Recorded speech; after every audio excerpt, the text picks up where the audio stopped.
10, 9, 8, 7, 6, 5, 4, 3, 2, 1. 0 pucks given. And he manages to get it wide to Jacob Minter. Yeah, good job with the shot, and the Slough Jets have taken the lead on the power play with 23 Russell with the shot cross goal. No need for the save from Lauday, and Campbell finds himself in, and it is 3-1 to the Chelsea Chieftains. They have him. 0 pucks given. Hello and welcome to Zero Pucks Given, the UK Ice Hockey Podcast. Remember, we are not just a podcast, we are a one-stop media shop for the NIHL 1 South and beyond, doing live game updates, live stream commentary, the very exciting Hockey Night Live, and eventually, hopefully, live streaming ourselves. Firstly, I'd like to tell you about our partners, starting with Hockey Art Co., who create hockey-inspired clothing that is so creative and artistic and excellent quality too. With all sorts of items for on and off ice, including awesome band-themed jerseys, as well as training gear and casual wear, there's something for every hockey fan here. Listeners to the ZPG network get a 10% discount on everything from hockeyartclothing.co.uk when you use the code ZP10. We're also in partnership with Manscaped, the globally recognised male grooming brand that have top-of-the-range products such as the lawnmower, the weed whacker, the beard hugger and the dome shaver pro. These products are really good. I use them myself. They're waterproof, so you can use them in the shower. They have ceramic blades, so no cuts and no nicks. The lawnmower also has a light, which is very handy for those hard-to-see places. Plus, super fast charging and a long runtime make these the best wireless shavers on the market. You can get 20% off of everything from manscaped.com when you use the code 0pucks20. And finally, we are part of the Sports Social Podcast Network, the largest sport podcast network in Europe, boasting over 500 podcasts from more than 20 different sports. And we're thrilled that the ZPG network, including Zero Pucks Given and ZPG Ice Maidens, is a part of it. Hello, welcome along. This is episode 144. I'm Ben, and this is Zero Pucks Given. Thank you so much for listening to our roundup episode from last week. And of course, our first interview episode of 2025, as I caught up with Solent Devils skipper Callum Perella-Fox. Back in the UK now, colder weather, but the same old podcast episodes. The Callum Perella-Fox episode I thought was cracking, a really good chat, a really top fella. Really appreciate Callum giving up some of his time to be on the pod, especially as his dinner was pretty much on the table. Some news from the Britton division then, roster-wise. Cole McCluskey has departed the MK Thunder and has joined Chelmsford Chieftains for the rest of the season to ease their growing injury roster. Dops-wise, pretty quiet in the Britton division, which is nice to see. Don't want to see the players suspended as we head towards the business end of the season. Episode news then, as revealed on the socials over the last week or so. Coming up later on this week, we have Team GB goalie Ella Howard. We also have Slough Jets equipment manager Wayne Box. That will be a fantastic episode. Obviously, everything's going so well for Slough this year so far.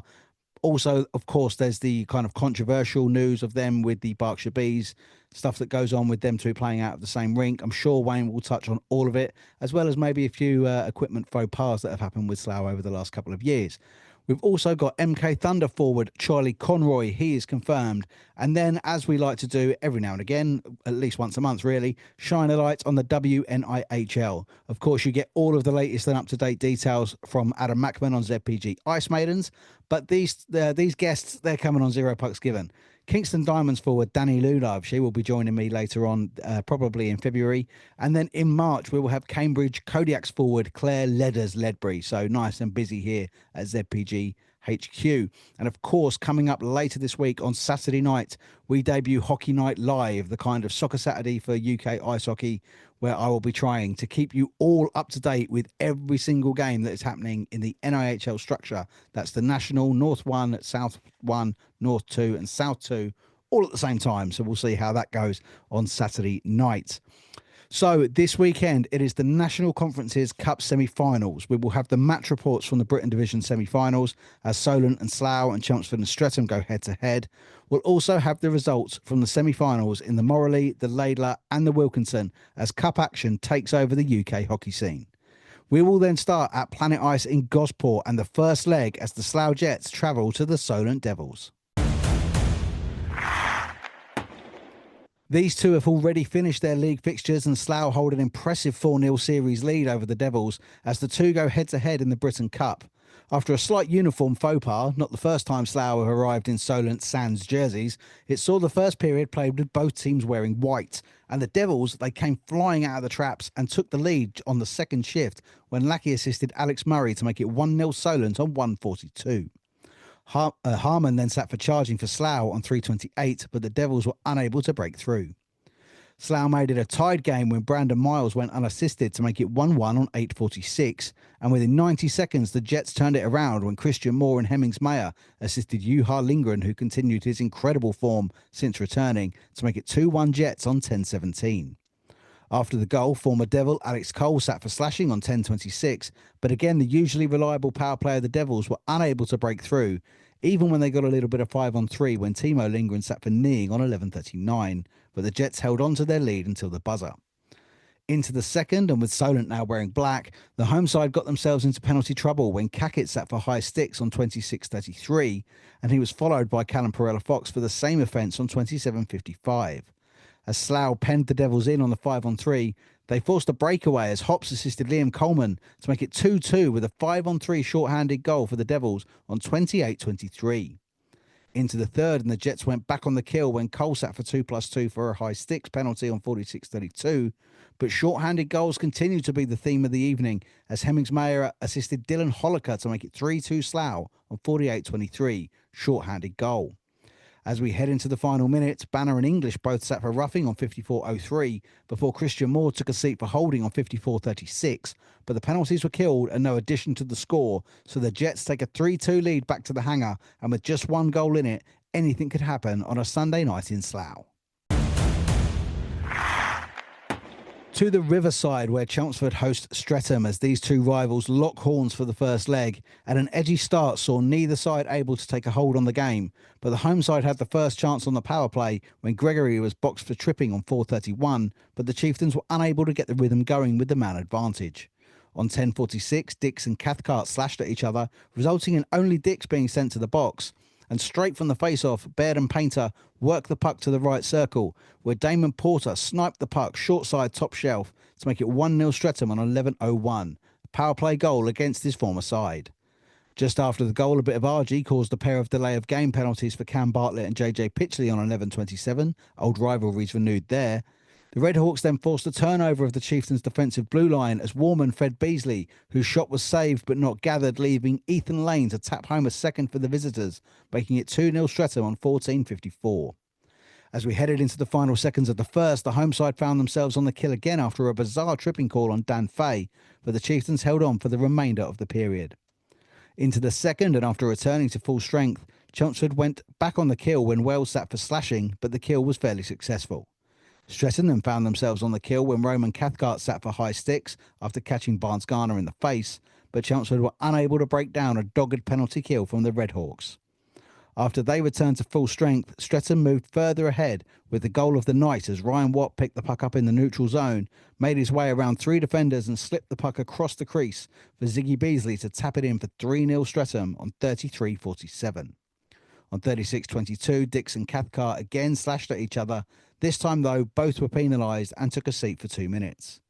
With the teams at 5-on-5, the Red Hawks scored again when they pounced on a defensive error, seeing Skokan and Norcliffe assist Aidan Doughty to make it 4-0 Streatham on 37:54. Before the second was out, the visitors piled the misery on their hosts when the Chieftains laid the puck back in the neutral zone, and it was intercepted by Ziggy Beasley, who went in 1-on-1 with Lauday and finished well to make it 5-0 Streatham with an unassisted goal on 39:19. Into the third, and the Red Hawks killed off an early penalty when Ryan Watt sat for slashing, but once he returned, Pitchley put him through on goal. His shot came off the back boards before it was tapped in close range by Ben Painter to make it 6-0 Streatham on 48:50. Into the final 10 minutes, and the home side still struggling to get anything to work, they managed to pull a goal back when Russell and Cam Bartlett worked the puck along the slot for Grant Bartlett to score, making it 6-1 on 51:36. Both sides swapped penalties throughout the final 10, but there were no further goals. A very tall order for the Sunday night trip to the high road for Chelmsford, as the Red Hawks will be looking for a professional performance to hold on to their 5-goal lead. to the hangar on Sunday night, both teams correctly dressed and starting on the 3-2 scoreline to the Jets. The home side had an early power play when Cloutman sat for tripping on 2:28, but a strong kill from the Devils. On 9:55, Minter took an interference penalty, giving the Devils a chance, which they duly took when Cloutman and Russell assisted Liam Coleman to make it 1-0 Solent and 3-3 on aggregate on 10:59, power play goal. The remainder of the first continued to be tight, but no further addition to the score. Into the second, and the lid began to bubble on the emotions as Redmond and Miles for Slough and Banner for Solent all sat for roughing on 23:27, very quickly followed by Lindgren for Slough and Buckle for Solent, roughing and slashing respectively on 23:37.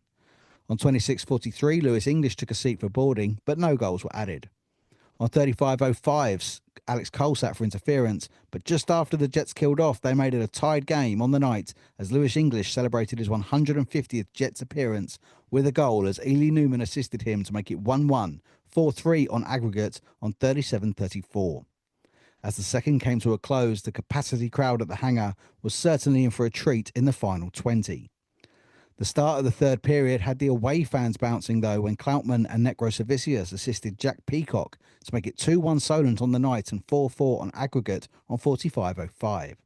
However, the home side hit straight back when Brandon Miles went unassisted for the second time this weekend to make it 2-2 and 5-4 Slough on 46:55.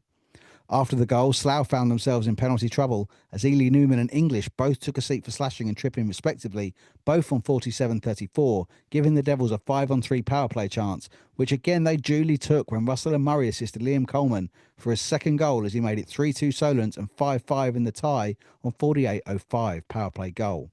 With one Slough player still in the box, the Devils remained on the power play and scored again when Cloutman and Murray assisted Liam Coleman for his hat-trick to make it 4-2 Solent and give them a 6-5 lead in the tie on 48:46 power play goal. 4 power play goals for Liam Coleman across the weekend. Slough tried to pin their visitors in and forced a few chances, but they were unable to force overtime, and last season's beaten finalists are taken out in the semis by a possessed Devil side. I did call it, to be fair, on my my Instagram live, and when I spoke with Callum Perella-Fox, I had a feeling that Solent Devils would do enough this weekend. But enough from me. After spending most of his Sunday night in hospital with a broken nose from a loose puck, let's hear from Devils player coach Alex Murray. Yes, this weekend was the Cup semi-final weekend doubleheader against Slough. After qualifying on the last week, fixture in September against Streatham, so booked us a date with Slough. We knew that was going to be a tough set of fixtures. We played Slough at home on Saturday. They turned up with their white shirts in some bizarre reason. And as I'd already made clear in sort of my interview after the game with our Solent media, the rule is that the home team have to change jerseys or it's our problem, which I thought was absolutely ridiculous. And it was just sod's law that for one of the very few times ever we didn't have the away jerseys at our rink. We've previously had an issue of Slough turning up with the wrong jerseys, and we've been able to just change or provide them with another set. So that was a little bit frustrating. There was some unsavoury sort of tactics, I feel, from them throughout the weekend, which is not the Solent way, and it's not how I coach and how I want my teams to be. They were, I feel, overly aggressive and, a bit sometimes past what I would say was a line. And, we as I've said before on this many times before, teams are going to do that and they want to play that way. We need the referees to hold them to account, which I feel over the weekend they did. And then we need to punish them on the power plays and teach, and that's how you teach them that way, sort of thing. That, there is my philosophy anyway, a way of playing, a style of playing. And, going in, if you look at Saturday, I think specifically it was a really weird night in terms of, the first goal was ours, the crowd really behind us, and then a goal that doesn't matter now, but looking back on, we were adamant was offside, and we get a misconduct penalty on it through arguing with the referees, which is our own fault. We've got to be a bit more mature at that moment, and we conceded straight away on that power play, and Slough are very good on the power play. And look, it was looking quite difficult, 2-1 down, facing a 5-on-3. against, but it was a wonderful piece of play from Liam where he blocked a shot on the 5-on-3, beat the D-man, and then in a foot race beat the D-man back down the ice and slotted home under pressure against Smittle, which I've never heard the rink that loud on that goal. To tie it 2-2, short-handed 5-on-3, the whole team, the whole crowd was buzzing, and we really took the front foot there. We had our own 5-on-3 which we failed on. And then going into the third, sort of halfway through the third, we get our chance on the 5-on-4. But we actually speak about how well Slough play their penalty kill. They're so aggressive on it. They're so, there's no icing. And they've only got 10 strides, some of those kids, how fast they move to get to the other end of our rink. So, yeah, they again, because it's the second or third time they punished us on our power play, even though we've worked on it. Frustrating. And, yeah, so we leave the first leg 3-2 down at home, and I think, like most people do, had us written off. But we said in the room, we've given ourselves a great chance here. And I always say, I know it sounds cliche, but we always do traditionally beat every team at least once in a year. And we only had one game left against Slough, which was the second leg. And going into that game, the guys were buoyant. We had Hutchie back in the lineup, which gave us a bit more depth, even though we were still missing a few key guys. And yeah, what a performance on Sunday. I think we could have easily, got into the crowd. They were really on it, pretty loud, and the DJ kind of had them all going. It was a really good atmosphere in Slough. It could easily have got a bit overwhelming, but credit to the guys. They showed some great maturity. They rode out the tough periods of play, the phases of play, and we scored a good power play goal in the first, again, because we're capitalising on these power plays that were given because of the style of play that some teams want to play with. It was a lovely power play goal. We've changed the power play twice in the last 3 weeks because we want it to just work a little bit more, a little bit clicking it a bit more.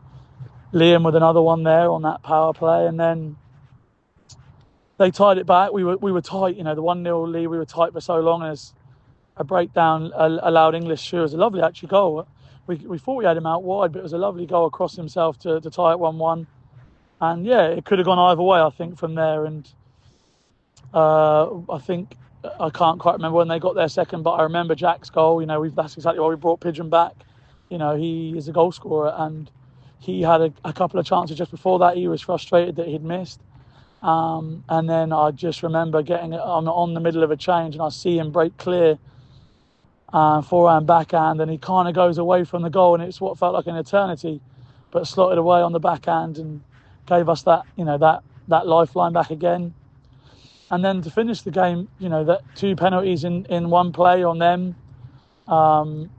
Originally a boarding or a roughing down in the corner, and as we were breaking with the goalie coming off the ice, one of their guys tripped the puck carrier, and before we know it, we're on a 5-on-3.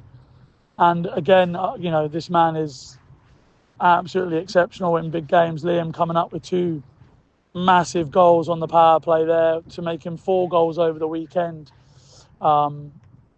An absolute warrior in getting us up to 4-2. And the last 5 minutes was what we call devil's defence, bodies on the line, blocking shots. And the team were buzzing afterwards, the whole place, our fan base. It's these moments that we kind of play for. Yes, it's only a cup semi, and we've got the final to look up to now and look ahead to. But we're a team that values every win. Because you never know, when these wins will stop and when these sort of runs will stop. So we were so excited, and we're happy to be excited. We really enjoyed that victory. We proved a lot of people wrong again, as we always do. And we noticed that obviously on our phones at the end of the game, we could see that Chelmsford were pulling back, and they did their own great comeback, even far greater than ours. So yeah, looking forward to a date with Chelmsford, and we owe those guys after last year's playoff final, and we're looking forward to it. To the high road then, the visitors very short benched, barely carrying 3 lines, and after Streatham handed out a bit of a lesson on Saturday night, school was back in session on the Sunday, but an early detention for Redhawks player coach Ben Painter as he sat for charging on just 46 seconds, but the Chieftains were unable to break through. The home side had their chance with the man advantage when Barnes Garner took a seat for hooking on 5:46, but the penalty was successfully killed. On 13:51, history repeated itself as Roman Cathcart sat for slashing, but again the penalty was successfully killed off. The first remained 0-0, so the short bench visitors remained 5 goals behind. Into the second, and again the Chieftains fell foul of discipline as Mikey Power sat for 2+2 for high sticks. After the penalty was killed, Skokan took a big hit behind the goal, but eventually made his way to the bench on his own.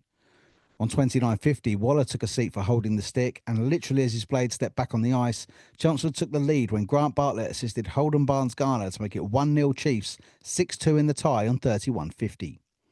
The visitors, invigorated by their goal, struck again when Lack and Grant Bartlett assisted Cam Bartlett to bring the Chieftains within 3 as he made it 2-0 Chieftains on 34:23, 6-3 on the night. Into the third, and the game continued to be tight with both sides playing hard, but the Chiefs got a power play chance when JJ Pitchley received a 2+ game for interference followed by obscene gestures. After Streatham killed the Pitchley penalty, the Chieftains made it a slightly uncomfortable final few minutes when Fay and Power assisted Sasha Maltsev, just desserts for his performances over the weekend, making it 3-0 Chelmsford on 54:46. On 56:13, Cathcart was called for delay of game, and in the power play, the Chelmsford Chieftains got in again when Wells assisted Mikey Power to make it 4-0 Chelmsford on 56:30 power play goal, bringing the score to 6-5. The home side took their time out, expecting the Alamo, which is exactly what they got. And with just over a minute remaining, Jordan Lauday was pulled for the extra man. And as the Chieftains attacked, they achieved the unthinkable as Grant Bartlett assisted Cam Bartlett to make it 5-0 on the night and 6-6 on aggregate, forcing the most unlikely overtime. Chieftains had their tails up, but Streatham took a break through centre ice, only to be stopped by the irresistible Jordan Lauday, leading to the Chieftains having a break, which saw Grant Bartlett split the D into the slot and finish with an unerring confidence and create a moment of absolute history as the Chieftains score 6 unanswered goals to shut out the Red Hawks and make the Britton Cup final. Words fail most, myself included. The amount of Chieftains fans that made the trip there was more than admirable. But after his side came out on the losing side of a true weekend of two halves, Streatham Red Hawks player coach Ben Painter was reflective with his thoughts of the weekend. Yeah, obviously, Cup semi-final weekend, something we've been really excited for. Had circled in the calendar since we knew who we were playing, and it's always a very good match up against Chelmsford. And yeah, ultimately going into there on the Saturday for the first leg, it's always a very difficult place to go. In my mind, we were going there with defense first attitude, making sure to keep it close or come out of there 1 or 2 up, and I would have been over the moon with that. And then ultimately we ended up leaving with a 6-1 win, which I think comes down to a couple of things. I think obviously Chelmsford were nowhere near their best, and I think Cliff would probably be a bit upset with how they performed on the Saturday. But at the same time, we were brilliant. We really did sort of put our sort of discipline to use in terms of our systems. We were good with our defensive structure. We sort of didn't allow any odd man rushes, which is sometimes we get caught with again, especially when we play Chelmsford. And we were very good defensively, which I think in turn frustrated Chelmsford's offense, caused them to take some risks and create some turnovers. And then we punished them the other way and were clinical and putting the puck in the net. And I think ultimately leaving there with 6-1 win was us putting one hand on a cup final spot, and I think ultimately that was our downfall. We got complacent. We turned up on Sunday with a mindset of it's done, I think, and that's how it kind of felt a little bit. And ultimately that's how we played, and it's unacceptable. Don't get me wrong, Chelmsford were very good on the night. They were patient. They kept chipping away. They kept working. We got ourselves in penalty trouble. I don't know, there's no excuse for it. We were just not good enough. As simple as that. We looked frantic on the puck. We didn't execute how I want us to play. We were throwing pucks away. We were turning the puck over unnecessarily. And ultimately, I think we ran out of legs and just we fell apart. So quite frustrating. Difficult to really put a finger on if there was 1 or 2 things that caused it, but just not a good night. I think we need to reevaluate and realise that we're going to have to work for anything we get this year, and no one's just going to roll over like they have done in the past. So we need to regroup, dust ourselves off, and ideally we need to make sure that this is a low point in our season and come back far better, because that is just not good enough. Obviously, congratulations to Chelmsford and Solent getting themselves to the final. I think that just goes to show how competitive this league is at the top, and anyone can beat anyone, especially even teams sort of a bit further down the standings currently can take points and cause upsets. So it's good for the league. Just very frustrating, disappointed that we couldn't get it done. Even more so that when we do play to our best and we do turn up, we're a very, very good hockey team. I think that's the most frustrating part about it, how we can go from being so good on the Saturday to being so bad on the Sunday and ultimately throwing it away. So I think we need to regroup and realise we need to turn up every single night, every single game, and we can't take our foot off the gas. And if we do that, we put ourselves in a good position to do well. But if we don't do that, we're gonna fall short. So yeah, we move on from it and focus on the league and make sure that we don't have any slip-ups there. And wasting no time at all, getting the words together to describe a comeback of that magnitude, Chelmsford Chieftains head coach Lewis Clifford. Quite a weekend for us at the Chieftains. It was definitely I suppose a game of two halves, or a tale of two nights, I suppose, for want of a better description. Obviously I'm not gonna dwell on negatives too much. I don't think I or the boys need to be thinking too much about them at this point. But obviously, it goes without saying, Saturday was not acceptable. We all knew it, myself included. Staff, players alike, and went into Streatham knowing we had a serious task on our hands. A 5-goal deficit, and you can't do that if you don't believe. It's impossible. But I have to be honest. When it was 0-0 after the first, I thought maybe we've shrunk the game too much now, and 5 goals is going to be just a little too far. But when we scored 1, then we scored 2, and I think then we were like, 3 goals in a period is doable. Most importantly, keeping them out at the other end, first and foremost, because if they score another one, that could just be a step too far. And the boys really dug in. Lords was unbelievable. The 5D that we had there, which aren't always the 5D that get the most amount of ice time on the team, were phenomenal. They were just digging in and just doing everything they needed to do to make sure that we kept sort of Streatham at bay, and then the forwards got to work. Big goals from big players, and I think this takes us sort of over a little crossroads, really. With big league games coming up against the likes of Slough, Streatham again, and those kind of teams, and obviously booking a place in a final against Solent, which won't be easy, certainly when one of the games is in their rink, and they're a very organised team, and a team that is very, very hard to play against in their own building, and then obviously having a home leg as well. I think that this weekend could be a point for us where we sort of go, what, the difference in our play between the first leg and the second leg is everything that could possibly be bad about our team and everything that's so good about our team, sort of under a microscope in the space of little over 24 hours, maybe 26, 27 hours, and yeah, it was a battle both nights, different types of battles, mental battle, physical battle, and we'll have some sore bodies when the boys wake up tomorrow morning, but the boys got what they deserved this weekend. Hats off to Streatham. They dismantled us quite comprehensively on Saturday night, and they kept plugging away on Sunday and gave us some scares, but it was just one of those nights. I think it was probably written in the stars before we even started, and yeah, got the job done. So we move on.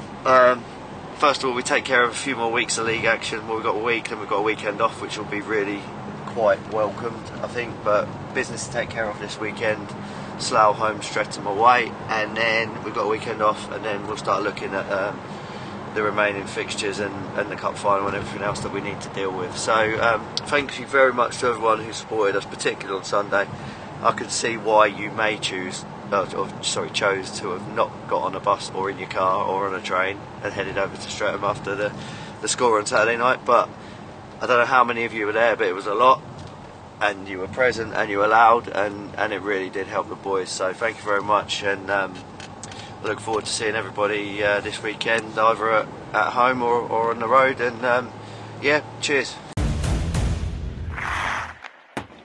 Well, I'm not entirely sure how to describe that. I mean, a comeback of just absolute unbelievable proportions. I was probably one of the doubters where I thought that game was done. I thought that the Streatham Redhawks would probably defend the Chieftains out of the game on the Sunday at the High Road. But that is a truly phenomenal turnaround. I know that Cliff had words with the squad as a group and with some individuals over what happened on the Saturday night. As he said in his thoughts, it wasn't acceptable. They know that. And then as Ben said in his thoughts, he knows that their performance on Sunday also wasn't acceptable. It just shows the true level of competitiveness between the top sides in this division. As I said with the other game, I did have a feeling that Solent would do it, but Slough are such a strong side, and I think that will probably invigorate them to try and push and win the league going out at this stage of the Cup. So a truly outstanding weekend of Cup semi-final hockey. Let's have a little look at the semi-finals from around the other divisions then. In the Moralee, let's have a look at the results from North 1. Saturday, the 18th of January, saw the Deeside Dragons 3, Blackburn Hawks 8, Billingham Stars 5, Hull Jets 2. Sunday the 19th saw Hull live stream their second leg for free on their Facebook page. Well done to Hull Jets for that. But unfortunately for them, they were defeated by 8-1. So the Billingham Stars head to the Moralee Cup final with a 13-3 aggregate score. Later on this week, I will actually be joining Craig, Jono and Carol on the Billingham Stars podcast, the Stars Cast. So I'll be looking forward to chatting all sorts of things Moralee with those guys on that podcast over there. And to face them in the Moralee Cup final, it will be the Blackburn Hawks after they defeated the Deeside Dragons 6-3 on the Sunday, resulting in a 14-6 aggregate win. So last season's title challengers, playoff finalists and cup finalists last year. In the Cup last year, Blackburn scored 21 goals in 2 games. Blackburn and Billingham will meet again. Laidler Division Cup then, South 2. We will have to wait for the confirmed Cup final lineup as Sutton and Altrincham will face off their second leg on February the 8th. But Saturday saw the Telford Tigers 2 get a 10-3 victory over the Billingham Buccaneers. Onto the Sunday, the Sutton Sting put down a marker but only left a 4-goal gap as they took a 10-6 victory over the Altrincham Aces. And the Buccaneers very nearly pulled off the unthinkable after defeating the Tigers 7-4, but ending up on the end of a 14-10 aggregate loss. So the Telford Tigers 2 await the winner of Sting versus Aces. The Wilkinson Cup in the South Den, South 2. Saturday night saw the Haringey Huskies 2, Guildford Phoenix 5 from Ali Pally, and Peterborough Phantoms 2 got a 6-3 victory over the Invicta Mustangs. Sunday saw much of the same as the Phoenix took a 5-3 win over the Huskies, leaving a 10-5 aggregate score. And the Phantoms 2 took an 8-2 win away from the Stables as they defeated the Mustangs 14-5 on aggregate. So the Phoenix will take on the Phantoms in the Wilkinson Cup. So from this weekend in the Britton division, as I said, 2 incredible cup ties, both going in surprising directions. Let's have a look at this. Hi, it's Justin Wong, Kenny Wu from the Muddy Ducks, presenting Zero Pucks Given Britton Division Player of the Week. Well, a massive shout out has to go to the Chieftains players, particularly the Bartlett Bros. The Talismanic Twins really did pull their guys through over the weekend. But doing the majority of the damage this weekend for Solent was a young man that started the season elsewhere before returning to where he knew he belonged. Scoring once on Saturday and bagging a hat-trick on Sunday, all on the power play, 2 within a couple of seconds of each other actually in the second leg there. This week's ZPG Britton Division Player of the Week is Solent Devils' Liam Coleman. This is what you asked for, heavy is the crowd, fire in the sunrise, ashes raining down, try to hold it in, but it keeps bleeding out. This is what you asked for, heavy is the crowd. Big Fixtures for next week in the Britton division then. Saturday, January the 25th, Solent Devils host the Swindon Wildcats 2 at 5 p.m. at Planet Ice Gosport. 5:15 at Sapphire Leisure Centre, Romford Buccaneers versus Streatham Redhawks. 5:30 p.m, Chelmsford host the Slough Jets at the Riverside. And over in Cardiff at the Vindico Arena, it's Cardiff Fire versus Invicta Dynamos for a 7 p.m. Sunday, 26th of January, sees the Oxford City Stars host the Cardiff Fire, 6:15 at the Ox Pens. 6:30 at the Link Centre as the Dynamos continue their road trip weekend as they face the Swindon Wildcats 2. 6:45 at the Thunderdome, MK Thunder host the Slough Jets. And finally, Streatham Redhawks again face the Chelmsford Chieftains. 6:45 on the High Road. Hell of a weekend incoming for the Britton division. Like to put out a massive thanks to the coaches for getting their thoughts in from the weekend. I had said in a Facebook post, Ben Painter's thoughts and Cliff's thoughts were in before he even got up for work on Monday. So those guys really did get those in early from an incredible weekend. And Alex Murray always needs a little reminder to get him in later in the day. But of course, he did spend most of Sunday night in hospital with a broken nose. So we got his thoughts in the end. He always kind of apologises when they're long. But I said to him, you know what, mate? After that weekend, you're entitled to as long as you like. So a massive thank you to the coaches for getting their thoughts in. Massive thank you to you guys for listening. As I said, last week's Roundup episode and the Callum Perella Fox episode that I recorded from Future Ventura whilst I was out seeing my mum. They were both really great episodes, I think, actually, and thank you so much to everybody for listening to them. We gate crashed the top 10 of the UK podcast charts again with that. About, what was it now? It's lifting the iron curtain. It's 20th of January. 30th of January, we will find out whether we have been successful in the Sports Podcast Awards.